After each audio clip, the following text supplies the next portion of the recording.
Welcome. Welcome to Joe's Astrology. First time going live. Talking about Pluto. How about that? First time going live. We're getting right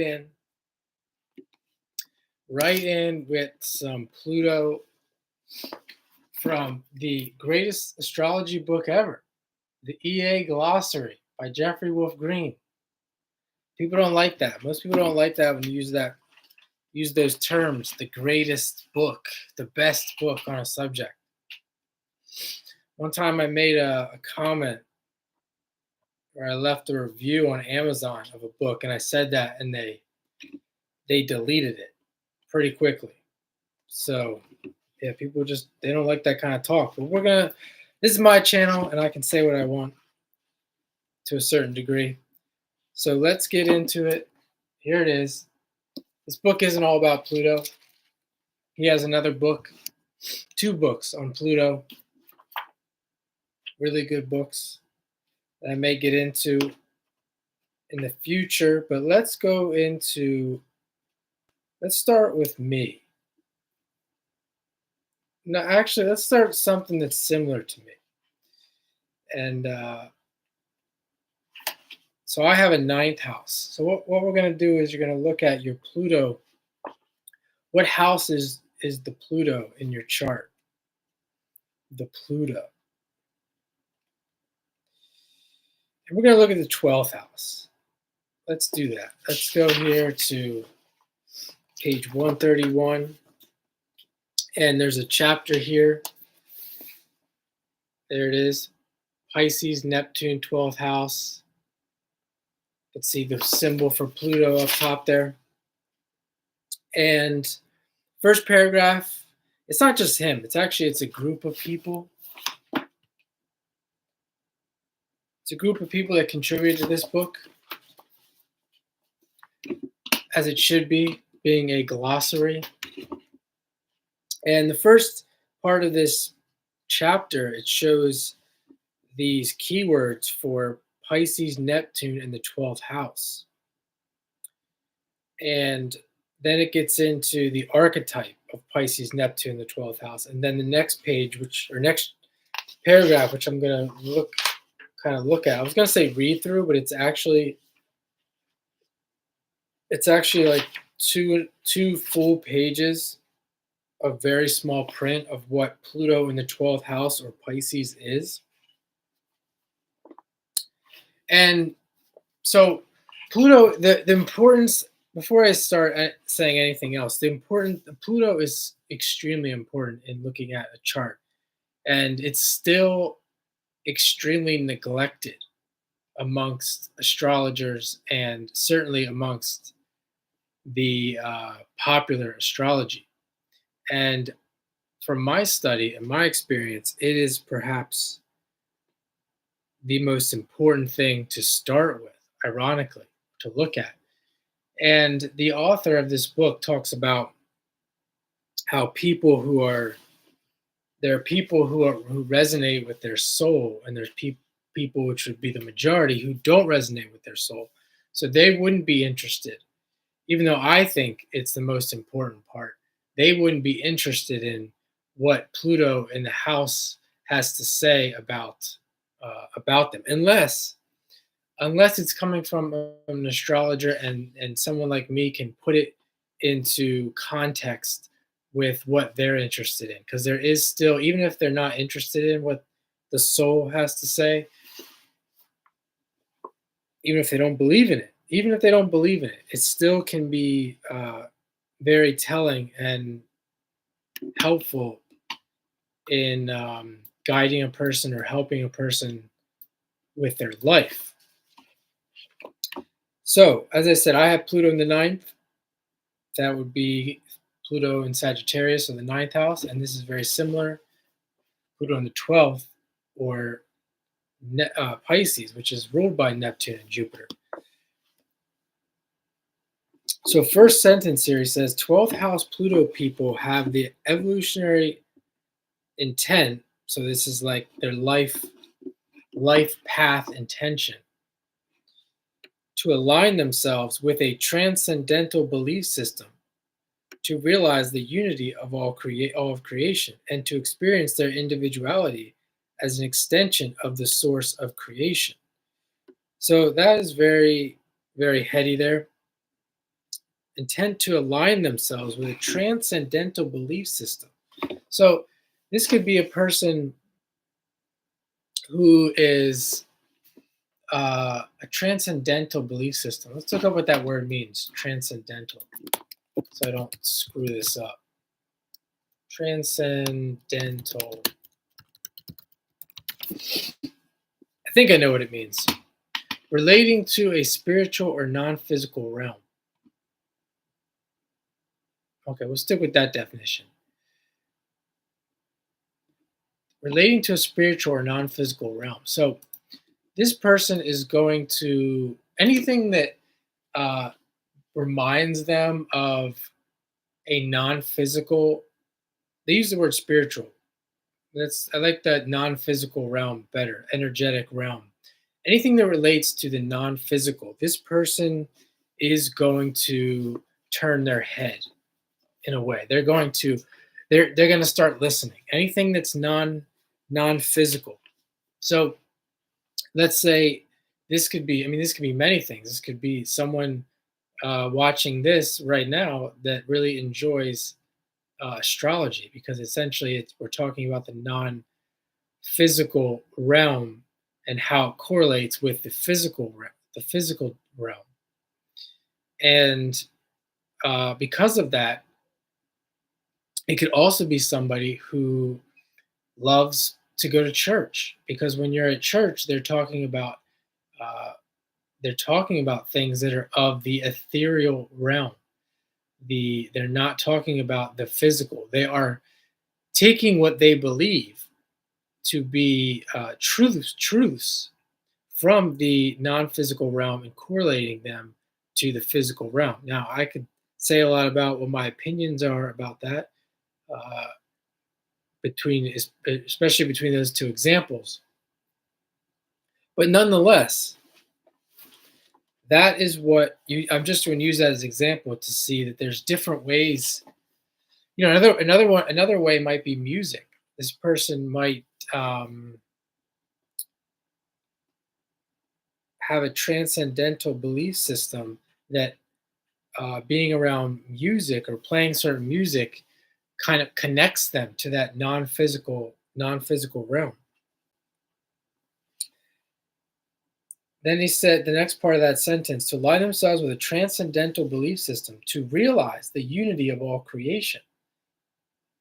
So he's saying in order to realize the unity of all creation. Now, many people with the 12th house Pluto, I don't really think that they would uh, they're all there where they realize the unity of all creation. They're like in the process of realizing that they might not even realize that that's what they're doing. Uh, just the idea of putting yourself in this grand space, thinking about grander thoughts, bigger things. Um, you begin to see it's a way to see the unity of all things. So, for example, a person might want to or might that might lead them to understanding other parts of the world. And when you understand other parts of the world or you travel to different parts of the world, you may see things that help you realize that we are all very similar and and collectively we are all one being. You may or may not come to that realization, but your life path, the things that are occurring in your life that are very much 12th house Pluto uh, occurrences for this 12th house Pluto person. This is what this author is saying here. This is what is actually the purpose of these activities. And to experience their individuality as an extension of the source of creation. So they're saying that their individuality, they're beginning to realize as well that they are a piece of that source. They're an extension of that source. It's kind of like someone who might say that um, We are God's children. We are servants of God. It's the same thing being said in a different way. Pisces in the 12th house are the composite of all their houses, signs, and planets. It represents the totality of life and in reality in this and all other planes of existence. It is also the archetype in which the source of all is sensed and must be consciously developed and realized by the individual. So, Pisces in the 12th house are the composite of all other houses, signs, and planets. It represents the totality of all life and reality in this and all other planes of existence. So, the Pluto in the 12th house has the potential. I think the key word is the potential. They could be in the process or at some level, some process um, of realizing the connection of all these different things to the source. So, like a 12th house Pluto, a 12th house Pluto might actually have a good an experience, I should say, an experienced 12th house Pluto might have a good grasp on uh, all the elements of life, the individual elements of life, and then how they come together to represent this giant consciousness we call Earth. Now, it really would depend on the chart. Like I know a guy who's a 12th house Pluto, and he would be really good. He would be really good at this because the rest of his chart is very localized. He's a guy who, just strictly speaking from the astrology, he's a guy who would have took the 12th house, uh, coming from that 12th house place and going into the 6th house, going into the 3rd house, and really getting his hands dirty and observing, starting with his local community and then expanding out from there, as opposed to coming from the expansion side of it. Let's say coming from uh, space and moving into his um, community. That's in this specifically in this life. I don't know if that makes sense, but from my perspective, it's hard to explain. Knowing him, it's a really good example. And I've also seen the opposite where they're coming from. And it's kind of like where I feel like this is also possibly in my chart because I am a 12th house Neptune, 12th house South Node. So like where I'm coming from, it's like coming from outer space and then uh, being like learning more about the local community and more so learning how to.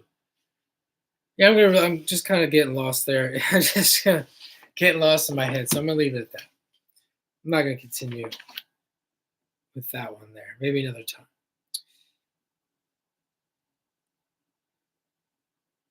This archetype in which the source of all is sensed and must be consciously developed and realized by the individual. This is where I think you start to get into where the 12th house Pluto can get lost. Uh, because they have to exist. This is probably like this could be where you could see a big problem with the 12th house Pluto, but usually they would be taken care of. I mean, hopefully they'd be taken care of some way because we see here these words: the source of all sense, it must be consciously developed and realized by the individual. These people have an emphasized desire to dissolve all the barriers that prevent merging their power into cosmic whole to realize the ultimate source of power. The barriers can be of any nature. So this is where I think that 12th house Pisces people can get lost. And what I mean by that is they are trying to merge with the source. They're trying to merge with God, and they don't really know what that means. And they kind of make stuff up as what they think it means. So some examples here. They may give up their job. They might think that, and you see, there's all kinds of stuff like this on YouTube. They might give up their job. They might think, well, jobs are not for spiritual people, etc. And then they quit their job, and then they end up uh, being homeless for a while, or um, working maybe jobs that don't fit their purpose, etc. There could be a number of things that can happen, and and that's an example to me of kind of being lost. I don't think that's exactly what that means, because you have to remember there's a spectrum. Like, just because you're a 12th house Pluto doesn't mean you're ready to merge with the source.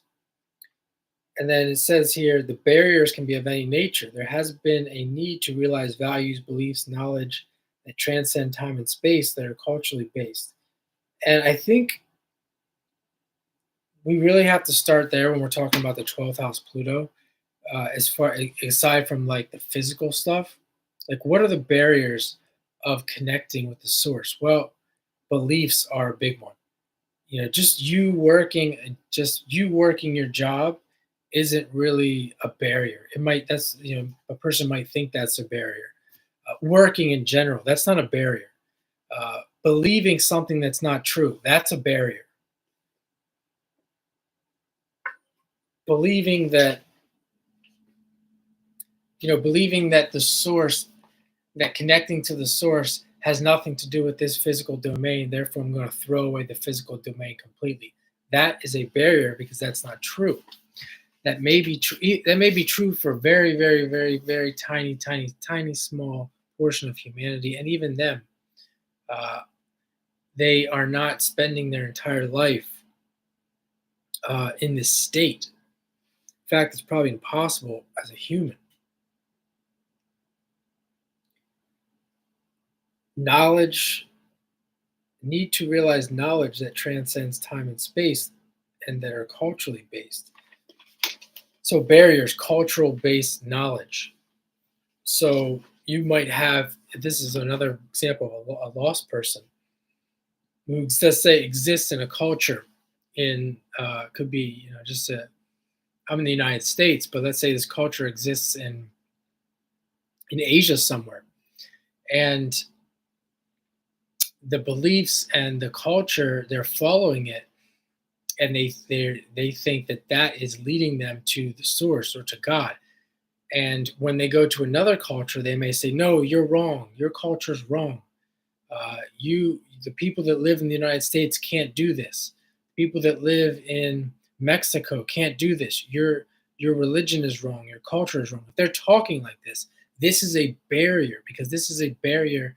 This is violating what I just talked about with this idea of realizing that the unity of all people, the unity of the source.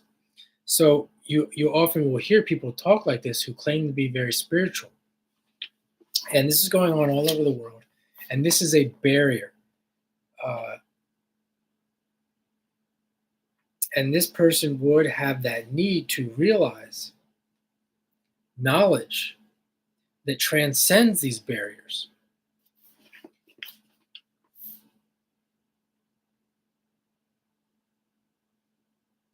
There's been the 12th house. The 12th house correlates to infinity. The culmination of the 12th house experience results in a merging of the ego with the source. The culmination of the 12th house experience results in a merging of the ego with the source. So let me just say that I don't really know that much about this. I'm kind of speaking off the cuff here, but I have studied yoga a little bit, and there was a guy. I do have a book where this guy, he claims it's the Bihar School of Yoga, and he claims to welcome in. If you just came in the room here, we're talking about Pluto and the 12th house specifically. Feel free to leave a comment or question. But yeah, this guy I'm talking about is from the Bihar School of Yoga, and supposedly he ascended, or you could say merged with the source in front of his disciples at the age of like 84 or something like that. So this could be what he's meaning here, but the culmination of the 12th house experience results in a merging of the ego with the source. These people come into life with a sense of standing on a precipice. Now, here we get into more of the practical, uh, I'd say the more practical, physical aspects of a 12th house Pluto. These people come into life with a sense of standing on a precipice. Behind them is the known world, including the past. In front of them is the darkness of infinity. Standing on the precipice, they must decide what to do: go forward, go backwards, or remain on the precipice, paralyzed from moving.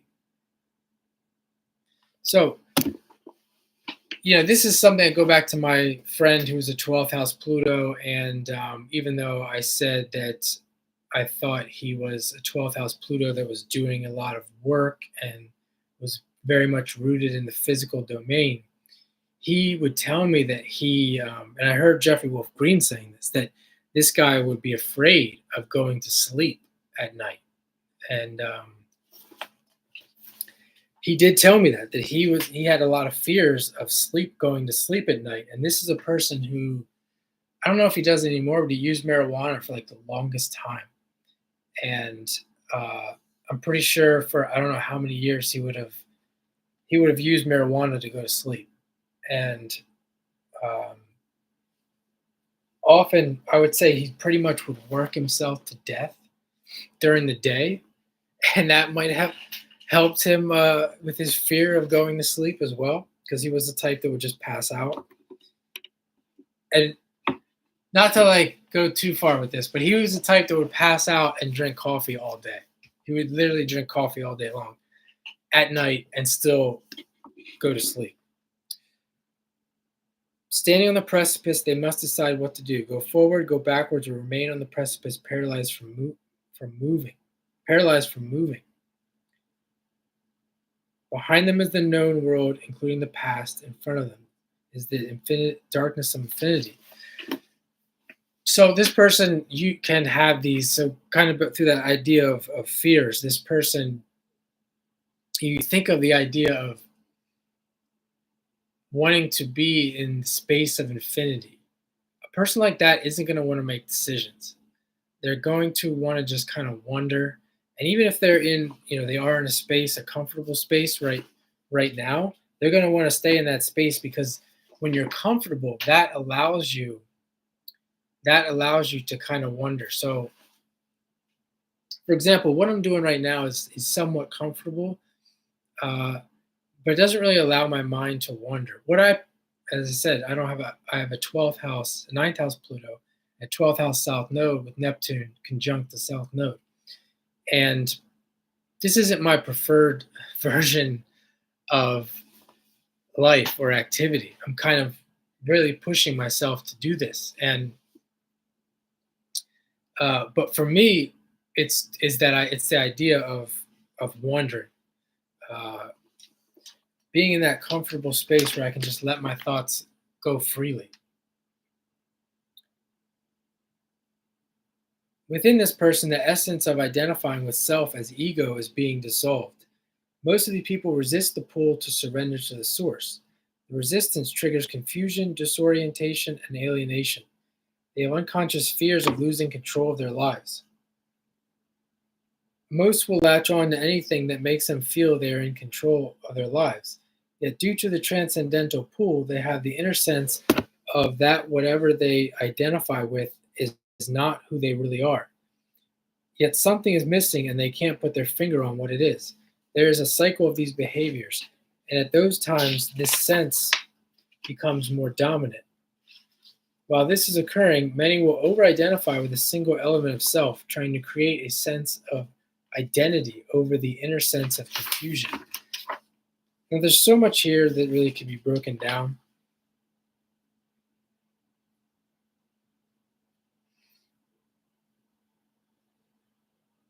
And see, the people that specifically, this is the beauty of life and astrology, the people that specifically have a 12th house Pluto, what he's saying here is that they have this fear of losing control of their lives.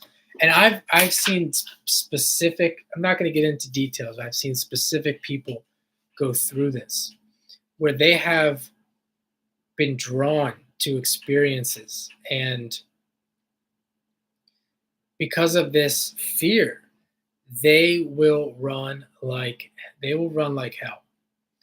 And other people may have these experiences and they're not really for them, and maybe being fearful is appropriate. But for the 12th house Pluto, it's like everything just magically coming together. And they, because of that fear, as you said, it triggers confusion, disorientation, and alienation. And the rest of the life is just horrible. And like for the most part, the majority of their life is just, it's like in their head. It looks normal, but in their head, if they really had like a therapy session with you, they would tell you all this, and it would just be horrible because they would constantly filling their lives with stuff that isn't really what they want. It's just like quick fixes, or like dopamine, be like excessive dopamine to make them feel happy in the moment, or like every day it could just be like going to Starbucks every day, and that is just fulfilling, not really fulfilling, but like on a day-to-day basis it's fulfilling, it's getting them through the day. But in reality they have this fear of stepping off the precipice, and it's right in front of them. They may even get it wrong, and guess, and pick other things that they don't think of what it, they don't real pick other things that aren't really what it is, because again, because of that fear of stepping off the cliff. It's like the Fool card in the tarot, that the guy in the Fool card with, stepping off into the unknown. And it reminds me of my friend again, because as I said, this is a person, he has the courage, he's an adventurer, and he would have stepped off the precipice to some, in many cases. In many cases, not really, where it took him a long time. This guy was afraid to get on a plane for the longest time. I think he finally got on a plane in his late 30s. So that's an example of him stepping off the precipice, facing those fears. So I'm not going to read any more in this book. We only had a couple people pop in. I mean, I can show you, this is the next page. That's how long we're talking about. The 12th, just the 12th house Pluto, not just the 12th house Pluto, not the polarity point. All the other things that are in this chapter, maybe I'll come back to and continue on this discussion with myself of the 12th house Pluto.